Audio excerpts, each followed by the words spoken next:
everyone, today we're going to work on packing our items that we've sold online using recycled boxes and recycled packing materials.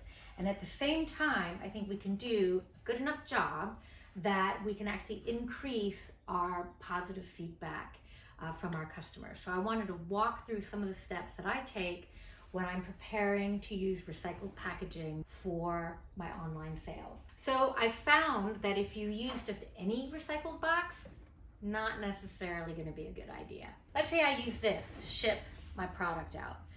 First of all, this is actually an alcohol box, which a lot of the shipping companies won't even let you use. But let's just pretend it's another branded product. The challenge with using this type of box for your recycled shipping is it looks messy. It doesn't present your brand, it's presenting somebody else's brand. And so we really want to find something that's more neutral. What I'm gonna recommend is that you find basic brown packaging.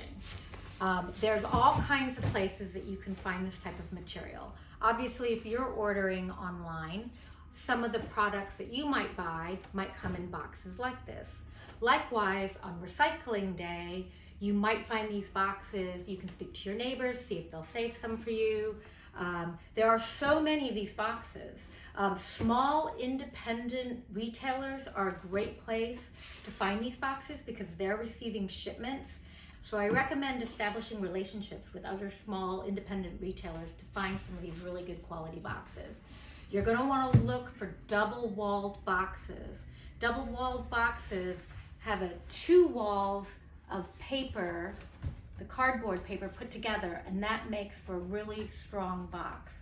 One of the benefits of using recycled packaging is that it can save you a lot of money. In addition to the obvious benefits of, helping out our planet and reducing the amount of waste that's often found in the shipping industry.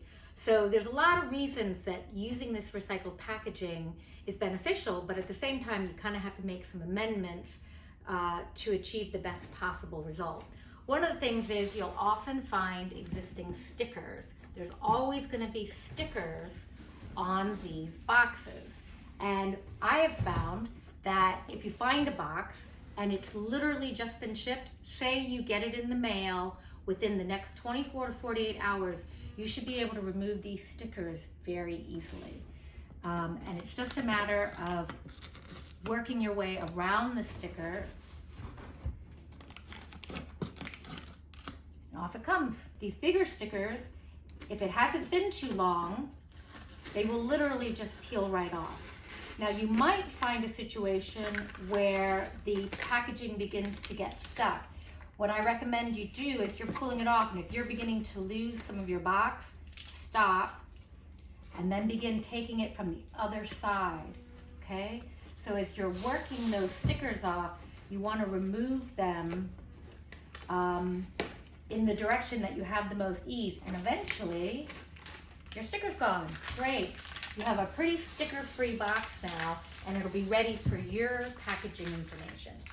The next thing to do with your packaging is to remove really unsightly bits of paper, this kind of thing, and what I recommend is you cut those off. And if you can actually remove old tape, go ahead and do it. This particular box is using a tape that's got an inner thing in it. It's probably not going to remove very easily. So we'll probably just leave that. Okay, so now I'm going to move to another box that I've already done some of this work on. This is a smaller double-walled box. I'm removing some of this old sticker. And I just want to point out that it's really important that your workspace be very clean.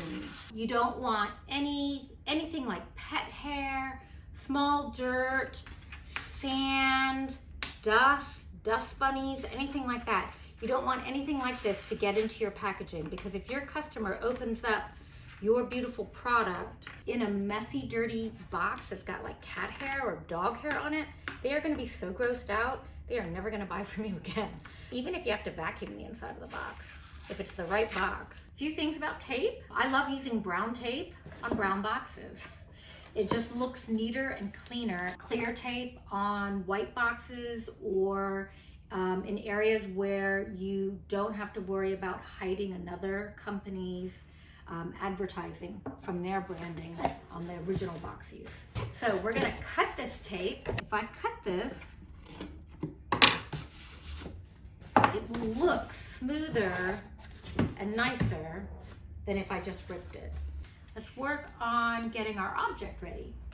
I use recycled packaging paper for my products.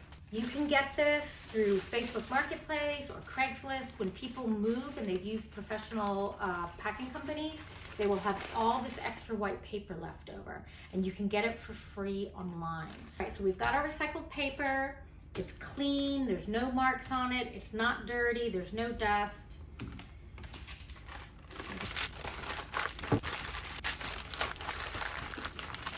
I just like using this white paper because I feel like customers appreciate that they can see that it's clean. You can do the same with bubble wrap or brown packing paper. Another thing I do is I've got these stickers printed up with my business website on it, and I use these to finish off the package. And just by putting this little sticker on here, this makes things look neat and clean, and your customer can see exactly where it's come from, and they're saying, oh hey, here's this company that took time to wrap up my item nicely. This is going to go into the box. Once again, this is all recycled. I've just saved it. So that's going to fit nicely. One of the other things that I do to build customer confidence and to promote my business. So if you've got your printed packing slip, once again, I recommend that you cut it. Don't rip it, so it's got a nice clean edge. And on the information that goes inside the packing material, I usually write a handwritten note to the customer saying, hi, you know, if you've got a story about how you made it or where you got it, all that information can be included. And then I put my business name so that if they're gonna leave feedback, they've got all that information right there. And I'm telling you, people love these handwritten notes. Okay. The other thing I do is before this goes into the box, once again, I've got a business stamp, and this has got my logo on it. It's like, boom. So now you've got this nice little bit of stationery that can go inside the box, and it's the first thing the customer sees. So they're gonna see your image when they find the packing slip, and they're gonna find your image again, your branding material, when they pull the box out.